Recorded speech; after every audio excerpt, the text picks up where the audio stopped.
생생하게 상생하며 YTN 라디오 생생경제. 안녕하세요. YTN 라디오 생생경제 김혜민입니다. 홈플러스가 12,000명의 무기계약직 직원 전원을요, 정규직으로 전환하기로 했습니다. 대형마트 3사 중 최초인데요. 대규모 정규직 전환은 유통계에서도 유례가 없던 일입니다. 앞서 홈플러스는 지난해 2월 만 12년 이상 장기 근속 무기계약직 직원 중 희망자에 대해 정규직 전환 제도를 도입했습니다. 업계에서는 이밀순 대표의 통 큰 결단이 있었기에 가능했다는 평가가 나오고 있는데요. 설 인심만 같아라 라는 말이 있잖아요. 어떤 푸짐한 설 음식보다 풍성한 설 인심보다 배부르게 하는 뉴스였습니다. 2019년 2월 1일 YTN 라디오 생생경제 지금 시작합니다.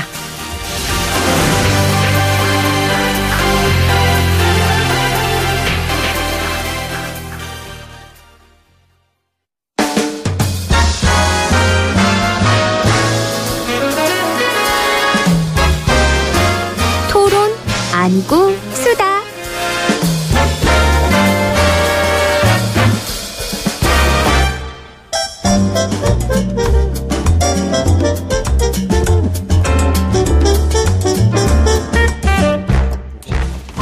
YTN 라디오 생생경제 2월부터요. 매주 금요일 이 시간은 토론 아니면 수다 시간으로 함께합니다.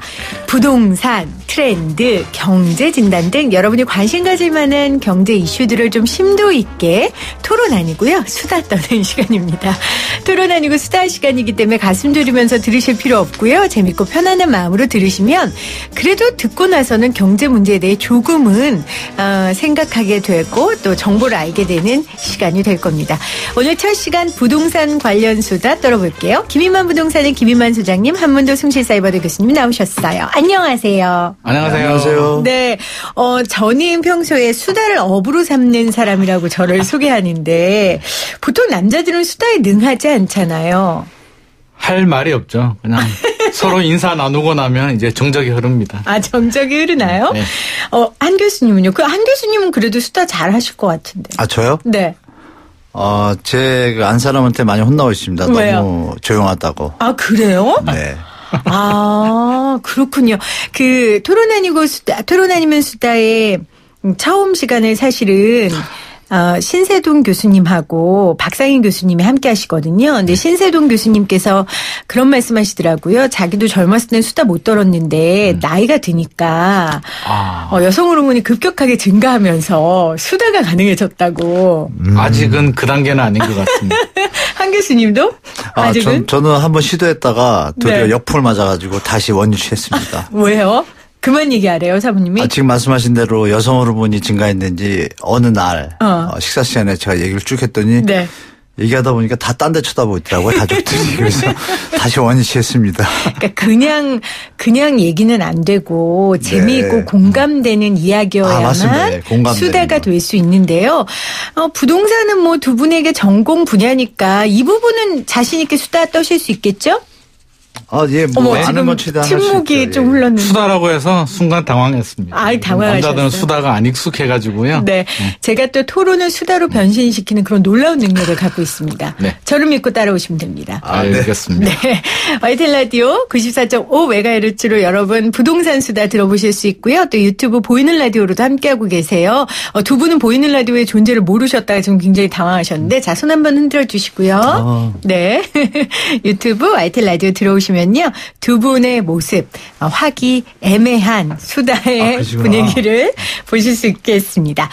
자, 오늘 부동산 이야기하면서 이 이야기를 안 할 수가 없죠. 지난 24일이었어요. 국토부가 이 표준단독주택 공시지가 상승률을 공개했습니다. 서울과 지방, 또 서울 중에서도 지역별로 좀 차이가 있는데 일단 두 분은 이 공시지가 현실화, 뭐 올 게 왔다 이렇게 보십니까? 아니면 조금 성급했다 혹은 뭐 할 필요 없었다, 뭐 그 밖에 등등 어떻게 생각하세요? 우리 김인만 소장님? 올 것이 왔다. 이게 사실 뭐 갑작스럽게 온 건 아니고요. 그렇죠. 계속 이야기가 나왔잖아요. 작년에 이제 9.13 대책 발표하면서 이미 공정시장 가입 비율이라든지 정부 세율을 올리면서 네. 공시가격을 현실화하겠다고 계속 예고 방송을 했기 때문에 뭐 좀 새삼스러운 내용은 아니지만 분명히 시장에 영향은 있는 건 분명한 사실이고요. 네. 현실화해야 될 필요가 일부는 있어요. 그래서 충분히 공감을 하는데 그 속도가 좀 너무 빠르지 않나. 속도가 너무 빠르다. 제가 볼 때는 이제 어차피 최근에 이제 부동산 시장이 조금 안정을 찾아가고 있는데 어차피 작년에 공정시장 가입 비율이라든지 여러 가지를 많이 올렸는데 지금 굳이 이렇게 급하게 조금씩 올리는 거는 괜찮은데 급하게 좀 너무 달리는 것이 아닌가. 제가 며칠 전에 공시가격 관련해서 이제 토론을 했거든요. 다른 방송에서 토론을 했는데 입장 차이가 있겠지만 물론 뭐 다른 입장도 충분히 이해하는데 제가 제일 신선하게 느꼈는 건 이제 저 같은 경우는 이제 좀 너무 급하다. 좀 천천히 올려야 된다. 물론 부동산을 가진 사람들도 그동안 세금을 내고 있었잖아요. 취득세도 내고 재산세도 내고 또 금액이 높으면 종부세도 내고 팔 때도 양도세도 내는데 반대편에서 말씀하시는 분이 그동안 부동산 가진 분들은 정부한테 보조금을 받고 있었다.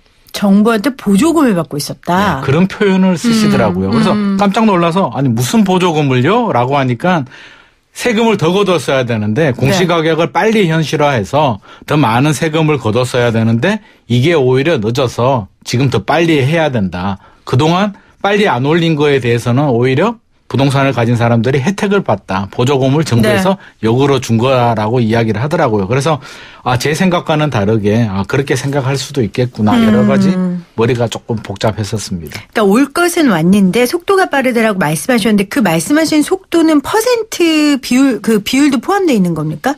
그렇죠. 네. 이번에 보면 이제 전국적으로 보면 뭐 9.13% 올렸고요. 이제 뭐 지역에 따라서 서울 같은 경우는 17.75%나 올렸고요. 이제 지방이나 뭐 경남이나 부동산 시장이 안 좋은 데는 조금 낮게 올렸는데 이번이 끝이 아니라는 거죠, 문제는. 그렇죠. 그래서 지역마다 공시가격 같은 경우는 이제 상가 빼고요. 일단 상가는 좀 제하고 주택과 토지에 대해서 이번에 발표한 게 표준 단독주택 공시가격이거든요. 이걸 근거로 이제 4월 달에 발표가 되죠.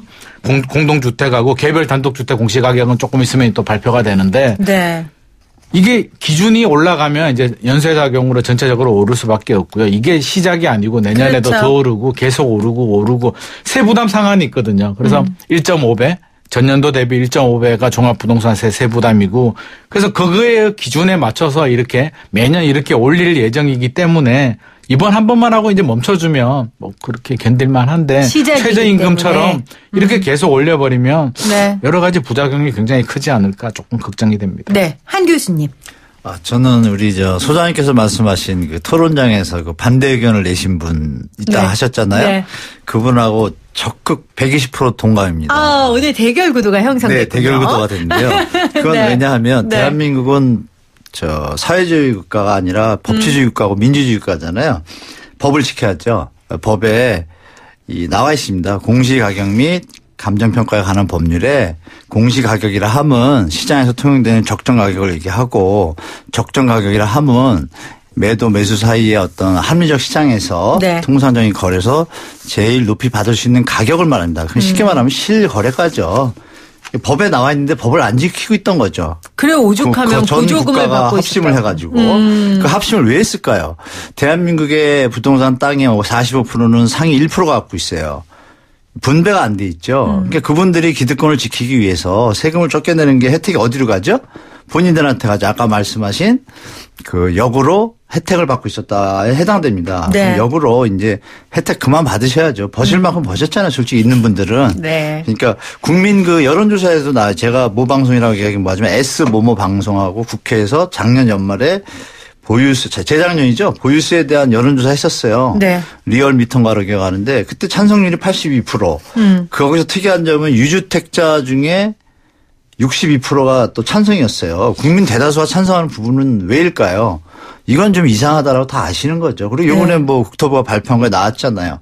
주택 가격이 뭐 단독 주택 가격, 특히 고가 주택에 대해서 지금 타겟을 두고 있잖아요, 정부가. 맞습니다. 서민층에 대해서는 그런 것을 감안하지 않고 있다고 지금 우리 소장님 말씀하신 대로 충격이 안 가도록 애를 쓰고 있는 흔적이 보여요. 그래서 저는 충격이 있다고 보지는 않습니다. 본인들이 더 잘 알 거예요. 60억짜리 집 사시는 분이 20억 세금을 내는데 느꼈을 거 아니에요. 뭐 말 안 해도. 그러니까 제가 볼 땐 뭐 이거 하늘이 알고 땅이 알고 국민이 네. 아는데 제가 볼 땐 적절한 거고 현실화 어떻게 보셨냐 그러는데 이게 2005년부터 얘기가 나왔거든요. 벌써 13년 전 얘기예요. 그렇군요. 노무현 정부 때 단어는 틀리지만 과표 현실화. 그때도 똑같은 스토리예요. 월급 받는 분들은 다 내는데 왜 이렇게 싸게 내냐. 100억짜리인데 왜 25억이냐. 그럼 소송 건 사람도 있고 네. 또 이 얘기가 적절한지 모르는데 그 에버랜드 있잖아요. 에버랜드가 뭐 시끄러웠던 뭐 국민연금 이재용 뭐 고용이 아니라 경영승계죠. 그거는 경영승계 과정에서 에버랜드 공시가격이 2016년도로 기억을 해요. 그때 국민연금 막 뭐 투표권 갖고 삼성물산하고 뭐 이런 거 있잖아요. 주식 문제. 네. 그때 공시가격이 3.7배가 올랐습니다. 3.7배. 역으로 말하면 370%요. 올렸어요. 왜? 그 가치를 올려야 자기네 주주 어떤 가치평가가 높아지니까 그렇게 네. 올렸다가 네. 그 다음에는 역으로 낮췄습니다. 이렇게 고무줄 트듯이 이렇게 하는 것들이 혜택이 주로 기득권층이나 고소득자분들 고가주택에 집중되다 보니 형평성이 어긋난다라고 주장하는 국토부의 어떤 주장은 제가 볼 땐 타당하다고 보고 네. 모든 국민이 공감한다는 건 여론조사에서 다 나타났고 네. 아마 현재 이제 일부 매체들에서 서울에 너무 치중됐다 이렇게 좀 몰아가는 형식이 있는데 저는 그 냉정하게 몰아가는 가격이 얼마예요? 그래봤자 평균이 단독 고가주택 포함해서 단독주택 평균이 53%예요. 100원짜리면 53원이라는 얘기예요. 월급 100원 받으면 100원 53원 안 해주잖아요. 이게 형평성 맞춰야 돼요. 그래서 저는 네. 아까 그 토론자의 그분에 적극 120% 동참합니다. 120% 동참한다는 얘기는 김인만 소장님의 말에 120% 반대한다는 얘기인데 맞습니다.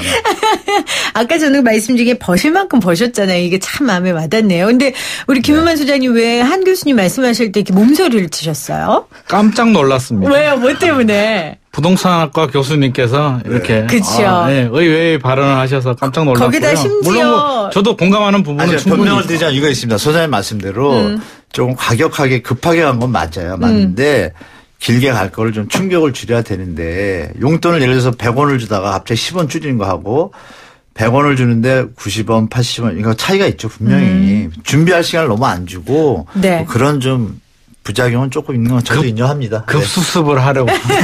아니 근데 2005년부터 나온 얘기라면서요. 예, 맞습니다. 네, 벌써 뭐 10몇 년이 넘었고 저도 이 공시지가 이야기 발표됐을 때 인터뷰를 하기도 했었는데 정부에서 아까 말씀하셨어요. 그 중산층 혹은 네네. 서민층들의 충격을 최소화하기 위해 나름대로 기준을 좀 세우려고 했었던 것 같고요. 그리고 그 표준이라고 해야 되나 유형별 공시가격 현실화율을 발표한 건 좀 바람직한 모습이 아니었나 싶습니다. 중요한 건 시장에 어떤 영향이 있는가예요.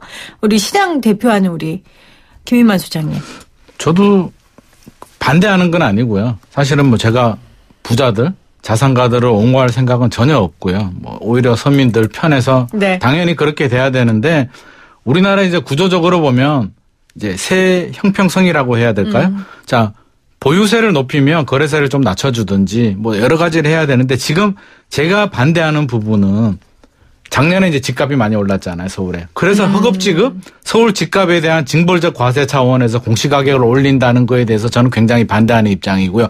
올리려면 미리 조금씩 해서 계속 현실화를 했어야 되는 부분이고 저도 굉장히 좀 불합리하다. 너무 안 맞거든요. 현장에 가보면 그나마 공동주택, 아파트 같은 경우는 시세 대비 한 70%, 그렇죠. 좀 어떤 부분은 80%까지도 되는데 단독주택 같은 경우는 뭐 50% 안 되는 곳들도 있고요. 50%도 있어요. 그래서 그런 부분은 충분히 공감하는데 여러 가지 그리고 또 가진 사람들이 그 정도 가지고 있는데 세 부담은 당연하다고 하는데 예를 들어서 한 30억짜리 서울에 단독주택 한 30년 전에 사서 그동안 올라서 하나 가지고 있는 분이 현금이 아주 많은 건 아니거든요. 그래서 진짜 현금 부자들은 괜찮지만 1년에 뭐 몇백만 원씩 매년 이렇게 내는 거에 대해서는 제가 볼 때는 20, 30억 정도의 자산 우리가 볼 때는 자산가들도 부담을 느낄 수밖에 없고요. 시장 영향을 보자면 저는 그렇게 생각해요. 자, 한 20억 있는 분이 150만 원 내다가 300만 원 낸다. 물론 부담스러운데 좀 더 기준을 낮춰서 서민들 같은 경우에 15만 원 내다가 30만 원 내는 게 부담이 안 되느냐라고 하면 그조차도 저는 부담이 되거든요. 그래서 있는 사람 편드는 것이 아니라 어떻게 됐든 간에 서민 영향 최소화하겠다라고 하지만 안 오르는 건 아니잖아요. 네. 그래서 차원의 문제인데 그분들이 몇백만 원 더 내는 것보다 저는 좀 서민층이 몇십만 원 더 내는 게 저는 훨씬 더 부담스럽지 않나 싶어서 있죠. 그럼요. 굉장히 좀 아프지 않을까. 네. 그래서 아예 그냥 기준에 따라서 뭐 동결을 시키고 위에만 이렇게 하든지 이렇게 했으면 좀 더 그런 부분이 필요하지 않나 네. 싶고요. 시장 변화는 그 질문 드렸는데 지금 계속 네. 본인이 혹시나 가진 자들을 대변하는 자가 될까 봐. 아니요, 그건 아니고요. 그런 말씀하셨는데 제가 청취자분들께 말씀드리고 근거 없는 얘기인데요. 제가 보기에 한문도 교수님이 김희만 소장님보다 더 부자세요. 빙고 맞습니다. 그러니까 오해는 뭐 안 하셔도 되고요. 그래서 시장 영향은 자, 시장 변화. 네. 이게 사실 9.13 대책이 나오면서 작년에 이미 시장 분위기가 많이 다운이 됐잖아요. 그래서 굉장히 안정되는 분위기에서 네. 이게 공시가격을 올려서 시장이 더 죽었느냐라고 하면 물론 영향은 있어요. 분명히 영향은 있어요. 심리적으로. 왜냐하면 아직까지 고지서를 받아본 건 아니거든요. 네. 그래서 종합부동산세 같은 경우는 올해 한 12월 달 돼야 고지서를 받아보니까 직접적인 영향은 아닌데 안 그래도 작년에 이제 누적된 규제로 몸이 아픈데 이제 한 번 더 때리는 거거든요. 그래서 영향은 분명히 심리적인 영향은 있을 수밖에 없는데 이것 때문에 부동산이 뭐 더 많이 죽고 뭐 그런 건 아닌 것 같고요. 어떻게 됐든지 간에 요즘 굉장히 시장 분위기가 안 좋잖아요. 그래서 저도 요즘 굉장히 한가합니다. 그래서 뭐 거의 문의도 없고 그러는데 제가 자주 불러도 나오실 수 있겠네요. 그럼요. 매일 부르셔도 됩니다. 그래서 아니 그러니까 저는 그 시장의 영향을 아주 구체적으로 이렇게 여쭤볼게요. 그러니까 아까 말씀하신 20억짜리 주택을 가지고 있지만 현금이 없는 그냥 실거주자들도 있을 수 있다. 이런 분들이 세금이 무서워서 지금 이 집을 내놓는 그런 그 경향들이 있나요? 아직은 그런 움직임은 아직까지는 이게 뭔가 많이 나올 것 같아 정도지 아직까지 네. 고지서를 안 받아봤잖아. 그리고 고지서가 나와도 한 번이 아니고요. 제가 볼 때는 올해 12월에 받고 내년에 받고 한 3번, 4번 받고 나면 시장 분위기에 따라서 더 이상 못 견디겠다라고 하는데 아직은 시장 분위기가 좀 기다려보자. 네. 또 이의제기도 할 수 있는 기간도 그렇죠. 있잖아요. 이 기간도 있고요. 사겠다는 사람은 좀 더 떨어질 것 같으니까 기다려보자고 집을 가진 사람들도 네. 이 정도 가지고 조금 불안하긴 한데 그래도 좀 버텨보자라는 네. 심리가 있어서 아직까지 그렇게 매물이 나오거나 네. 그런 영향은 아닌 것 같습니다. 근데 교수님 지금 기사 보면 1월에 1553건 매수자 감감무소식 강남 89% 하락 용산 98% 급감 이런 기사 나오는데 이거 공시지가 발표 때문에 아니에요 그러면? 그럼요. 이거 공시지가하고 상관없이 네. 이미 뭐 9.13 대책 후에 제가 알기로는 11월 초 10월 말부터 벌써 현장에서 매수자들이 이제 관망세로 완전히 돌아섰고 네. 또 매도자들도 이제 다주택자분들이 좀 고민스럽지만 좀 버티기 관망하고 계시다가 급매물이 좀 나오고 시장이 정부에서 이제 일관성을 유지하겠다고 강력하게 천명을 하니까 네. 좀 투자성으로 투자하셨던 분들은 매물을 좀 내려고 좀 준비 중이신 것 같고 고민을 조금 하기 시작하게 한 게 나타나면서 시장에서 실제로 거래가 좀 확 줄었습니다. 그러니까 매도자도 줄었는데 매수자가 더 줄은 거예요. 네. 그러니까 그 상황을 정확히 보시면 되겠죠. 매도자도 줄었는데 매수자는 더 줄은 거예요. 그래서 신규 청약시장만 좀 시장을 보이고 있지 나머지 기존 주택시장은 제가 볼 때 당분간은 이런 기조가 좀 이어질 것 같아요. 당분간은 이런 기조가 네. 이어질 것 같다라고 말씀을 하셨어요. 교수님께 하나 더 여쭤볼게요. 네. 지금 단독주택 공시지가만 현실화되지 못한 게 아니잖아요. 그래서 네. 공평과세를 하려면 빌딩 공시가격도 현실화해라. 뭐 이런 목소리도 있던데요. 그거 뭐 말 던지기는 쉬운데 되게 민감한 부분인데요. 빌딩이 이제 사실 빌딩이 집합 건물이잖아요. 네. 그래서 비주거용 집합 건물에 대한 가격 공시 및 감정평가 내용이 법안에도 들어 있어요. 지금 저희가 뭐 계속 나오는 공시지가 땅하고 개별 단독주택 공시가격하고 공동주택 공시가격 이렇게 세 개만 알고 있는데 네. 비집합 건물 그러니까 이 상가나 건물 빌딩 지금 말씀하신 그거에 대한 것도 명시가 돼 있는데 주택 중만 우리가 주택 문제가 너무 많다 보니까 그쪽에 치중해서 그건 다 준비라고 이렇게 하고 있는데 국토교통부에서 국토교통부조차 뭐 양심 고백할 정도로 이 부분은 아직 해야 되는데 못 하고 있다라고 이미 저는 개인적으로 질의를 해봤고 앞으로 어떻게 할 거냐고 했을 때 그 여러 가지 좀 불합리한 부분들이 많아요. 네. 이 부분들을 대충 추산해 보면 그쪽 부분은 한 40% 수준이에요. 시가에.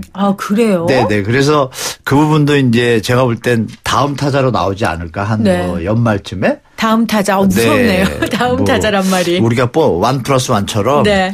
뭐 좋은 건 아니지만 앞으로 1+1은 좋은데 빌딩주들 입장에서는 뭐 마음의 준비를 이미 하고 있을 거고 이 국세청에서 과세하는 어떤 형태가 또 혼재되어 있는 부분이 있어요. 그 부분이 국세청하고 이제 또 협의를 할 부분들을 아직 못했어요. 정부가. 그래서 그 부분은 제가 볼 때 아마 올해 안에 한번 또 나오지 않을까 보고 있습니다. 그래서 그때는 아마 또 이거랑 비슷하게 네. 또 좀 훅 오를 거고 건물주들은 이미 이 정보를 다 알고 계실 겁니다. 그래서 꼬마 빌딩 가격들이 벌써 빨리 아시니까 꼬마 빌딩이라고 히트 쳤었잖아요. 네. 그게 기사에도 좀 뜨기 시작했는데 실제로 그 관계하신 분들이 빌딩 이제 매수 의뢰가 확 줄은 거예요. 거꾸로 그래요? 매도 의뢰는 늘어났고. 소장님 맞아요? 현장에서 그러고 있나요?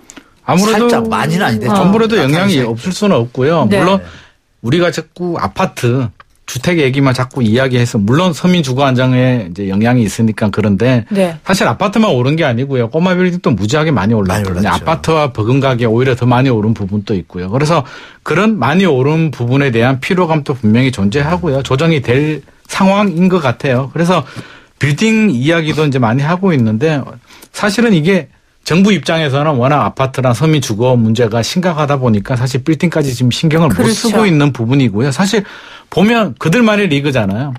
빌딩을 과세한다고 해서 저도 옹호해 줄 생각도 없고요. 국민들도 빌딩 과세에 대해서 아마 관심 없는 사람이 95% 정도 나하고 무슨 상관이야. 그건 아주 부자들 상관이야. 뭐 이렇게 하기 때문에 정부도 우선순위에서 아무래도 공평과세 차원에서는 해야 되지만 네. 우선순위를 보자면 서민 주거 안정이 우선이니까 좀 뒤로 밀릴 것 같고요.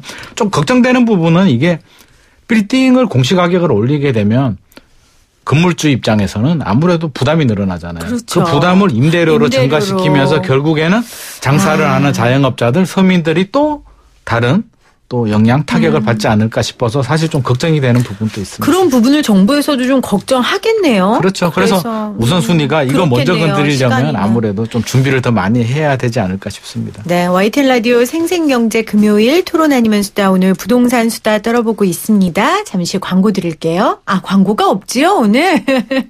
네, 그러면은 저희는 2부로 이어갈 텐데요. 오늘 여러분들 문자 참여 해주시는 분들 저희가 몇 분 선정해서 선물 드릴 거예요. 어떤 선물 드릴 거냐면요.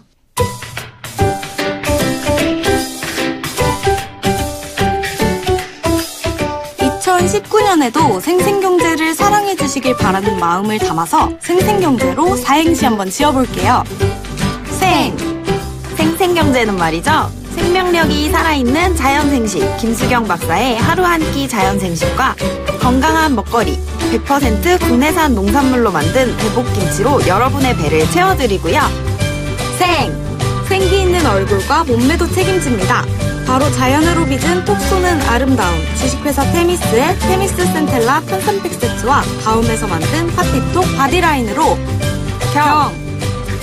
경제를 알지 못하는 경알못도 쉽게 읽을 수 있는 부동산 투자 전략책 혼돈의 부동산 시장 그래도 기회는 있다와 밀리의 서재에서 전자책을 자유롭게 읽을 수 있는 3개월 무료 이용권으로 마음의 양식까지 꽉꽉 채워드립니다. 제발 그만 달라고 할 때까지 드립니다. 기대보다 불안이 더 큰 3040을 위한 50대 입문서 김혜민 PD의 눈 떠보니 50까지. 오늘도 생생경제와 함께 행복한 하루 되세요.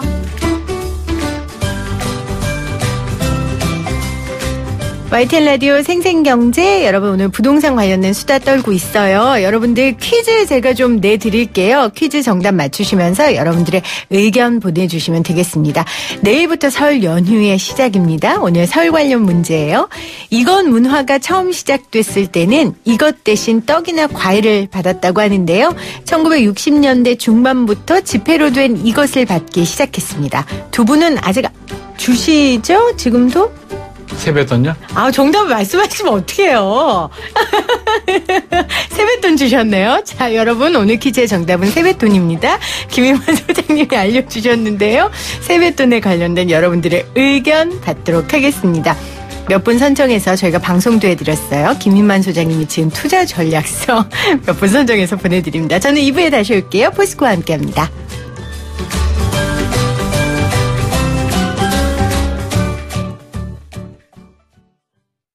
여러분은 지금 경제를 알지 못하는 김혜민 PD가 진행하는 경제 전문 프로그램을 듣고 계십니다. 알면 수다. 오늘 김인만 소장님 그리고 한문도 교수님과 함께하고 있어요. 자, 두 번째 이슈는 더 큰 놈이 온다. 아파트 공시지가 현실합니다.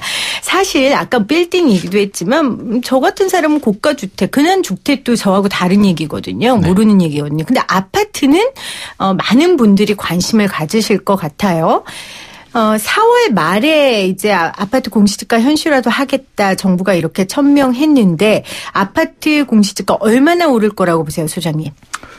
일단 기준부터 봐야 될 것 같아요. 현실화 비율이 얼마나 되느냐를 보면 정부 발표를 보면 공동주택은 한 68.1%로 지금 거의 70%에 육박하고 있는데 네. 단독주택은 51.8%로 차이가 너무 많다. 아파트 사람들은 월급쟁이처럼 꼬박꼬박 세금을 잘 내고 있는데 단독주택은 많이 안 냈다라고 해서 이제 많이 올리게 되고요. 아파트 같은 경우는 지금 현재 거의 70%에 육박하기 때문에 이걸 단기간에 뭐 이렇게 100%는 올릴 수는 없을 것 같고요. 한 80% 수준에 맞춰서 네. 물론 올해 당장 80%로 가지는 않을 것 같고요. 올리는데 정부에서는 분명히 이야기를 했어요. 시세 한 15억 원 이상 고가 아파트 대상으로 잡겠다. 고가 아파트 분명히 대상. 했기 때문에 금액이 높지 않은 아파트들은 작년과 비슷한 수준으로 가지 않을까 싶어요. 왜냐하면 영향이 너무 커요. 이렇게 다 올려버리면 맞아요. 뭐 이게 조세 부담도 크고 뭐 이게 세 반발이 크기 때문에 고가 아파트 정부에서 지금 잡겠다는 게 다주택자와 고가 주택, 고가 아파트잖아요. 투기를 잡겠다는 거기 때문에 그 부분을 감안하시면 아마 서민들은 큰 영향은 없을 것 같고요. 네. 다만 서울 같은 경우에 좀 괜찮은 지역들, 강남이나 마용성이나 이런 지역들은 요즘 한 34평 아파트 전용 면적 84제곱미터가 거의 한 15억 정도 맞아요. 아니면 또 넘잖아요. 그래서 네. 그런 서울의 좋은 지역의 아파트 가지신 분들은 세 부담이 좀 늘어나지 않을까 그렇게 생각이 됩니다. 교수님 지금 15억 아파트, 15억 이상 되는 아파트들이 많이 몰려 있는 데가 강남구. 그리고 또 어디? 서초구. 네, 그렇죠. 네. 그다음에 마포구? 마포구도 또 요즘 네, 마포도 한 12억 대가 새롭게 뜨고 있고요. 뭐 양산, 양천. 성수, 양천구 뭐 다 네. 해당이 근데 되죠. 정확히 보셔야 될 게 시세가 한 13억 정도 가는 게 공시가격으로 지금 9억 돼요. 68% 적용하면. 네. 쉽게 말하면 시세가 15억 돼야 이제 공시가격이 이제 9억을 넘죠. 넘을 때 이제 이 적용이 되는데 지금 저 소장님 말씀하신 것처럼 정부의 어떤 타겟이 정해졌잖아요. 다주택자, 고가주택, 그리고 급히 많이 오른 것들. 그럼 네. 요점이 뭐냐면 여기서 이제 우리 청취자분들이 뭐 기사에서 아시는 분도 계시겠지만 네. 평균이 68%잖아요. 그러니까 서초동의 뭐뭐뭐 티지 아파트 이런 것들은 50% 수준이에요. 가격이 많이 오른 것도 있지만. 네. 근데 역으로 작년 국정감사 때 해운대에 있는 아파트는 공시가격 100% 현실화된 아파트가 실제로 있고 네. 중량구의 3억 4억짜리 아파트들은 다 90% 수준의 과표가 매겨졌어요. 네. 그래서 평균이 68%가 된 거예요. 그러면 실제로 시세와 비슷하게 매겨진 데는 형평성을 잃었잖아요. 그렇네요. 역으로 그렇죠. 그래서 말은 국가주택 타겟이지만 정부가 나름 형평성을 최대한 맞추려고 애를 쓰고 있는 것 같아요. 그래서 네. 요번에 아파트 가격이 뭐 오를 거다 말 거다 하는데 실제로 15억 넘는 공시가격 9억 넘는 아파트, 그러니까 13억 넘는 아파트들이 강남구에 많이 있잖아요. 네. 그래서 주로 마포도 이제 넘기 시작을 했고 그쪽 비율이 공시가격 수준으로 데이터가 있어요. 작년 국감 때 97점 몇 프로가 9억 이하예요, 다. 그러니까 이것들은 제가 볼 때 특별히 올라갈 일이 없어요. 지금 68%고 단독주택보다도 저렴하고, 비싸고, 집가보다도 비싸기 때문에 급히 올릴 명분이 없어요. 그리고 네. 이 뭐, 내년에 총선이 있잖아요. 그거 급하게 올려가지고 무슨 일 그렇겠죠. 당하려고 정부에서 움직이겠어요. 그러니까 이 집값과 정책과 정부 정권 다 연관성이 있잖아요. 이런 걸 볼 때 제가 볼 때는 이번에도 표가 우리가 상위 1% 2%에 재산이 몰려 있잖아요. 부동산이. 그걸 모든 걸 감안할 때 이번 정부의 전략 전술 팀워크는 뛰어난 것 같습니다. 네. 김희선 수석은 집값 잡겠다 하고 김현미 장관은 집값하고 저는 상관없다. 다 아실 내용일 텐데 누가 왔다 안 되는. 제가 볼 때는 일반 서민들 중산층 수준의 아파트에는 2, 3% 오를까? 그냥 10만 원 냈다 그러면 한 10만 5천 원. 20만 원 냈다라고 하면 한 21, 네. 2만 원으로 큰 충격을 못 느낄 것이고 다만 이제 10억이었는데 갑자기 아파트가 20억 된 데가 많잖아요. 지금 한 2, 3년 새. 그런데 계시던 분들이 뭐 300을 냈는데 갑자기 400, 500 되는 좀 부담을 느끼시겠죠. 네. 다만 그 비율이 적다. 그래서 2에서 3% 부분에만 해당되다 보니 제가 볼 땐 정부에서 이번에 올릴 때도 물론 평균을 낼 거예요. 또 분명히. 그럼 69% 이렇게 해도 평균을 맞추려면 어디를 올려야 되잖아요. 그래서 그렇겠죠. 제가 볼 때는 그럼 해운대 같은 데는 또 낮잖아요. 100%니까. 그러니까 이런 걸 하다 보면 제가 볼 때 시장에 생각하신 것보다 중서민층 10억 이하 아파트 분들은 크게 뭐 부담 안 느끼셔도 될 것 같습니다. 네. 그러니까 김현미 장관도 아파트 공시가격 현실화율은 크게 변화가 없을 것이다. 가격 그렇죠, 상승분은 그렇죠. 적극적으로 반영할 것이다. 이렇게 네. 이야기하기도 했습니다. 맞아요. 근데 소장님 아까 전에 우리가 뭐 꼬마 빌딩 지금부터 좀 이렇게 매수하시는 분도 계신다 얘기를 했는데 이게 적용받을 아주 크게 타격을 받을 시가 15억 원 이상의 아파트들은 지금부터 좀 움직임이 있습니까? 시장은? 그 교수님께서 말씀하셨듯이 사실 뭐 이게 가격이 낮은 서민들 아파트는 사실 제가 볼 때는 별 영향이 없고요. 네. 정치권에서 정부에서도 그걸 건드릴 명분도 없고요. 그렇죠. 사실 비싼 집들은 공시가격이 못 따라간 건 분명한 사실이거든요. 평균이 68%라고 하는 건 우리 평균을 잘 알아야 돼요. 학교 다닐 때 반평균이 70이라고 하면 모두가 70점이 아니고 그렇죠. 공부 잘하는 친구는 깎아먹는 95점이고요. 공부 안 하면 50점이 나오는 것이거든요. 네. 이것도 마찬가지예요. 이게 평균 통계의 함정에 빠져버리면 모두가 이 정도라고 생각하는데 말씀하신 것 교수님이 말씀하신 것처럼 고가 아파트들은 못 따라가서 최근에 많이 뭐 최근 한 3년 동안 거의 2배 이상 올랐잖아요. 올랐는데 공시가격은 그렇게 안 올랐단 네. 말이에요. 그래서 이런 부분을 현실화하는 부분은 분명히 필요하고요. 아마 알 거예요. 고가 아파트들 자산가들은 아마 선민들보다 오히려 계산이 더 빠르잖아요. 자산이 많으면 계산이 빠를 수밖에 없거든요. 그래서 계산할 것도 있어야 하죠. 계산을. 그래서 뭐 지정 세무사들도 있으니까 네. 시뮬레이션을 해보면 슬프네요. 내가 세부담이 얼마나 늘어날까를 네. 분명히 알 것이고요. 네. 뭐 다 많이 가지고 계시는 분들은 아마 굉장히 머릿속이 복잡해지면서 주택수를 줄여야 되나 이런 고민들도 분명히 할 것 같습니다. 그러면 새 아파트들은 새 공시지가 영향을 받을 거 아니에요? 아니에요? 비싼 그것이 아파트. 중요한 그 시기에 봤을 때 세금이 무서워서 장사 못하지 않는 것처럼 잘 된다라면 지금 아파트들은 시세 대비 다 저렴하잖아요. 세금 무서워서 그것도 주택이 좋잖아요. 그래서 청약시장 뭐 실제로 뭐 다 100대면 넘으니까 그거는 이제 소비자들의 트렌드에서 전혀 문제가 안 되죠. 영향이 없을 것이다. 저는 그렇게 봅니다. 어떻게 소장님은 영향이 없을 것이다. 있을 최근에 이게 분양 시장을 보면 네. 이제 어떻게 보면 양극화라고 할 수도 있는데요. 네. 자, 투자자 또는 구매자들은 냉정합니다. 이게 뭐 우리가 호떡 하나 사 먹는 것도 아니고요. 큰 돈이 들어가는데 분명히 내가 메리트가 있어야 된다. 계산을 했을 때 주변 시세보다 저렴하다든지 분양가 상한제가 적용이 되든지 아니면 이번 뭐 신혼희망타운처럼 정부에서 어떤 혜택을 줘서 가격이 낮아서 물론 뭐 약간 규제는 있겠죠. 전매 제한이나 규제는 있겠지만 그럼에도 불구하고 내가 해볼 만하다고 했을 때 사람들이 몰리는 것이거든요. 네. 그래서 분명히 유리한데 이런 세부담 때문에 그런 유리함을 뒤엎기는 그 정도 부담은 아니라고 생각하거든요. 그래서 물론 약간의 영향이 있겠지만 그거보다는 오히려 각계 아파트 따라서 주변 시세 대비 얼마나 저렴하고 물론 새 아파트 좋잖아요. 그래서 그런 개별성의 그 경쟁력에 따라서 이렇게 선호도가 좀 차이가 날 것 같습니다. 네. YTN 라디오 생생경제 오늘 부동산 수다 함께 나누고 있습니다. 아까 정답을 우리 소장님께서 설 인심을 쏘시는 것처럼 아주 팍팍 쏘셨어요. 세뱃돈이라고. 6939님 세뱃돈 주지도 받지도 맙시다. 당신의 가정경제 근간을 심각하게 훼손할 수 있습니다. 하셨고요. 5540님 세뱃돈 답을 미리 말씀하시면 어떡해요. 그나저나 조카들 조카 자녀들 제대로 세뱃돈 주려면 50만 원은 있어야 하는데 근데 진짜 말 나온 김에 우리 적정 세뱃돈 어떻게 생각하세요? 긴급토론. 고객의 대상에 따라서 달라지는데 조카 수가 많다면 이제 단위 금액을 좀 N분의 1 낮춰야 해야 되겠죠. 되고. 그래서 네. 총 금액을 한 50만 원 수준으로 맞추고 거기에 따라서 그럼 총액을 정하고 그렇죠. 숫자에 따라 나눠라. 그래서 부모님 용돈도 드려야 되니까 뭐 총량 그 규제를 안에서. 50으로 할지 100으로 할지 정하고 거기에 따라서 이제 N분의 1을 해야 되는 거죠. 예산을 먼저 세워라. 자, 우리 교수님께서는 적정 세뱃돈. 저는 예산이 좀 부족한 관계로 한 가지 어떤 팁을 드리자면 네.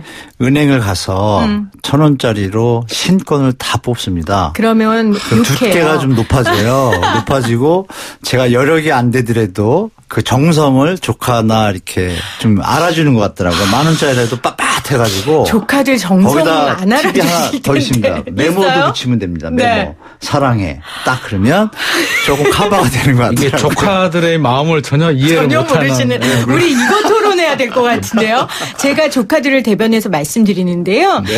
교수님 그냥 돈을 더 주세요. 네, 알겠습니다. 네, 그냥 정성 이런 것보다 조카들은 주시는 돈을 더 감사하게 여길 겁니다. 인생의 그쵸, 돈이 소장님? 전부는 아니라는 걸 그건 가르치고 싶습니다. 제가 꼰대 소리 듣겠는데요. 사랑보다는 돈이다. 조카들한테는. 네. 맞습니다. 자, 오늘 긴급 토론 좀 했고요. 마지막 주제 한번 얘기해 볼게요. 저희가 어제 저도 예비타당성 조사 면제 사업 심도 있는 좀 인터뷰를 나누긴 했는데 이게 또 부동산에 미칠 영향이 있지 않습니까? 지방 빼고요. 일단 3기 신도시, 계양과 남양주를 그리고 서울과 있는 이 GTX 비노선. 이 부분 걱정하는 목소리 있어요. 어떻게 생각하세요? 그러니까 이 부분이 예비타당성 조사 면제가 될 만했다. 네네. 이번에 뭐 균형 발전을 기치로 내세워서 네. 문재인 정부에서 예타 면제라는 과감한 수를 던지셨는데 네. 법적으로 문제가 없어요. 국무회의에서 의결됐을 때 타당성이 있으면은 국무회의를 통해서 예타를 면제할 수 있는 조항이 법에 있어요. 네.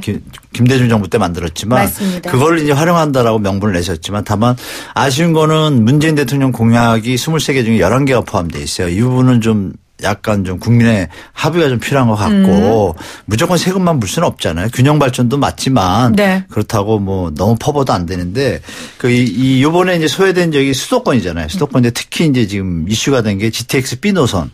A씨는 잘 나가는데 B가 잘 안 나가요. 혈액형이 제가 B인데 B를 왜 이렇게 정부에서 싫어하시는지. 근데 다행히 이제 국토부에서 이번에 발표를 했어요. 네. 이제 바로 인천 계양 테크노밸리 그런 계획도 있고 신도시도 있고 남양주도 있고 여러 가지 복합적으로 연관되는 지역이 많고 지역 주민들이 지금 반대가 여론이 높은데 네. 기다렸다는 듯이 제가 누누이 말씀드리지만 이번 정부는 전략을 아주 잘 짜고 연기를 잘하는 정부예요. 왜냐하면 예타라는 것을 경제성, 정책성, 지역균형 발전을 세 파트로 해가지고 점수를 매겨요. 그래서 경제성이 중요하죠. 그래서 그게 비용 대 편익 비율을 해서 B/C인데 코스트 그게 한 1은 나와야 투자분에 비해서 1 정도 유지되는 선인데 BEP점 비슷한 거죠. 네. 그건 나와야 할 수 있다는 게 경제성이고 정책성. 그것만 보고 이게 사업하는 사람이 아니잖아요. 네. 정부 정책은 전 국민을 대상으로 하니까 정책이나 지역균형 발전도 고려해야 되잖아요. 그래서 이제 SOC 사업을 하는데 그 부분도 30% 정도가 있어요. 네. 근데 이번에 이제 정부가 얘기하는 것이 뭐냐면 신도시 발표한 지금 남양주, 인천 계양주에 인구가 늘어나면 그 인구가 늘어난 게 수요가 발생하잖아요. 그거를 그렇죠. 투입을 하게 되면 예타가 재작년에 했을 때 1인데 0.3밖에 안 나왔어요. 그래서 너무 부족했는데 그걸 넣으면 한 0.5, 0.6까지 갈 것이고 그 비중과 지역균형 발전이라는 것과 아까 말씀드린 정책성 이 부분을 통합을 해가지고 AH라는 좀 전문 용어긴 한데 네. 계층화 담법이라 그래가지고 이런 요소들을 나열하다 보면 그 수치가 0.8이 나오면 국가적으로 균형 발전과 국민들을 위해서 공공적으로 괜찮다라고 판단하는 그 기법이 있어요. 근데 요번에 이제 발표를 한 거예요. 국토부에서 이걸 하겠다. 그래서 너무 걱정 마시라. 근데 이거를 좀 대대적으로 하면 좋은데 네. 또 이렇게 한 언론에만 살짝 올려놓은 거예요. 그래서 저 일부러 이걸 아까 제가 말씀드렸잖아요. 전략적이다. 그러니까 이제 통과될 가능성이 있으니 생각해 보세요. 만약에 통과가 안 되면 난리 날 거 아니에요. 그렇죠. 그러면 또 이상하지만 총선에 또 영향이 있겠죠. 그러니까 이 정부가 아주 준비를 많이 하신 정부 같아요. 제가 볼 때. 칭찬을 하시는 건지 제 착각인지 모르지만 그런 것 같아요. 지금 헷갈리는데 제가 시간 관계상 여기까지 듣고요. 제가 아까 말씀을 잘못 드렸어요. 그러니까 GTX B 노선이 예비타당성 조사를 받게 된 거죠. 그러니까 면제를 못 받은 거죠. 못 받은 거죠. 네. 자, 그러면 소장님 이 부분이 이런 것처럼 예타 면제 사업이 부동산에 영향을 미칠 만한 곳이 있습니까? 지금 발표된 면제된 사업 지역을 말하는 거죠. 지금 온도 차이를 보면 일단 사람들은 뉴스에 나오는 단편적인 내용만 보잖아요. 그렇죠. 속을 들여다보면 GTX B 노선도 사실은 추진이 돼요. 안 되는 게 아니고 사업성이 개선이 되는데 문재인 대통령께서 후보 시절에 이제 경기 부양을 위한 토목 사업을 하지 않겠다라고 했거든요. 근데 이번에 제목을 보면 경기 부양이 아니라 국가 균형 발전이에요. 그래서 균형 발전을 명분을 내세워서 이제 어떻게 보면 돈을 푸는 거죠. 그래서 지방에서는 그래도 안 그래도 지방 경제가 어려운데 여러 가지 환영의 목소리가 나오고 이제 어떻게 됐든 간에 부동산 입장에서는 플러스 알파죠. 네. 어떻게든 돈이 투입이 되면 뭐 토지 보상비도 늘어날 수밖에는 없고요. 그 지역에 뭐 사실 타당성이 없는 뭐 새만금 공항 이런 같은 경우는 저도 좀 황당하긴 한데 어떻게 됐든 간에 돈이 투입이 되면 지방 입장에서는 경제 활성화에 도움이 되고 땅값도 올라가고 주변 인프라도 좋아지니까 안 하는 것보다는 경제적인 면에서 보면 아무래도 좀 효과는 있겠죠. 그래서 부동산 입장에서 보면 사실은 마이너스보다는 플러스 영향이 더 크다. 왜? 토지 보상비도 늘어날 수밖에 없거든요. 지금 현재 발표된 공공사업의 토지보상비가 한 22조 정도 되는데 이제 더 늘어나겠죠. MB 시절에 뭐 30몇 조가 됐잖아요. 그래서 그렇게 보자면 뭐 부동산 입장에서는 나쁠 건 없다. 나쁘게 말하면 투기 수요가 몰리면서 또 다시 투기 바람이 좀 불 가능성도 있어서 이런 부분은 좀 면밀하게 검토를 해서 좀 준비를 해야 될 것 같습니다. 그런데 상생이라고 아까 정부가 그 대의 명분을 내세웠는데 상생하기 위해서 선정된 지역들이 이제 경제적으로 좀 어렵거나 낙후된 지역들이잖아요. 네. 거기에 뭐 투기까지는 아니더라도 또 투자의 바람을 정부에서는 조금 원하는 것 같아요. 그래서 토목사업 안 하겠다고 했지만 결국은 그런 식이죠. 뭐 아들이 있는데 아들한테 아들만 하면 편해하니까 딸이 반응을 하니까 이건 아들을 위하지만 말은 가족을 위한 거다. 이런 뉘앙스 같아요. 제가 볼 때. 네. 알겠습니다. 오늘 부동산 토론 아니면 수다 관련된 내용 나눠봤고요. 저희 또 다음 달에 모여서 재미있는 부동산 수다 떨어보도록 하겠습니다. 지금 안희정 지사에 대한 선고가 나왔습니다. 와우. 1심은 증거 불충분으로 무죄를 선고받았는데요. 2심에서는 일단 징역 와. 3년 6개월 선고됐고요. 법정 구속 됐습니다. 이 정도면. 그다음에 40시간 성폭력 치료. 사실은 저도 이거 관심 있는 판결이라서 수다 떨면서 계속 눈으로 이렇게 봤는데요. 여러 가지 법원의 해석들이 있습니다. 그거는 자세한 사항은 저희가 이어진 4시 뉴스에 이어가도록 하겠습니다. 그리고 이 판단에 대해 어떻게 생각하시는지 남자 두 분께는 방송 끝나고 제가 개인적으로 여쭤보도록 하겠습니다. 네네네. 지금까지 김희만 수장 그리고 한문도 교수님이었어요. 새해 복 많이 받으세요. 네, 새해 복 많이 받으세요. YTN 라디오 생생경제 여러분 함께 하셨어요. 정답 보내주셨어요. 세뱃돈이었죠. 세뱃돈 저희 청취자분들은 줄 분들이 더 많으시니까 여러 고민도 있으신 것 같아요. 7478님 이제 조카가 생겨서 세뱃돈 처음으로 준비해야 되는데 나이별로 어느 정도 세뱃돈을 줘야 하는지 의견을 듣고 싶네요 하셨네요. 저 이 문자 못 보고 아까 긴급 토론했는데 저희가 말씀드렸죠. 저는 개인적으로 김인만 소장님 말씀이 더 맞다고 생각을 합니다. 그리고 여러분 들 많이 정답 보내주시면서 새해 인사해 주셨습니다. 감사 인사를 드립니다. 벌써 귀성길 차 안에서 이 방송 듣고 계시는 분들 계실 겁니다. 이번에 주말까지 연휴가 길어서 사실 세뱃돈 받는 아이들 빼고는 수입보다는 지출이 꽤나 많을 것 같아요. 오늘 YTN 라디오 생생경제답게 설 연휴를 좀 경제적으로 보내는 방법을 제가 안내해 드리도록 하겠습니다. 설 연휴 동안 따뜻한 집에서 차에서 여러분들이 좋아하는 노래와 세상 돌아가는 소식을 24시간 동안 YTN 라디오를 통해 들으실 수 있습니다. 저도 여러분께 좀 준비한 선물이 있는데요. 4일 월요일부터 6일 수요일까지 생생경제가 나가는 이 시간 동안요. 행복한 설을 보내기 위한 세대별 맞춤 해독설을 보내드립니다. 1탄은 50대 분들, 아줌마 아저씨 가라사대. 2탄은 요즘 신인류라 불리는 20대들, 90년대생 가라사대. 그리고 3탄은 70대 이상 어르신들 실버 세대 가라사대로 함께합니다. 함께하시면 즐거움은 물론이고요. 유익함까지 덤으로 얻으실 수 있을 테니까요. 참 경제적이죠? 여러분들 설 명절 때도 저랑 함께해 주시기를 부탁드립니다. 저도 설이라서요. 시댁 가야 돼요.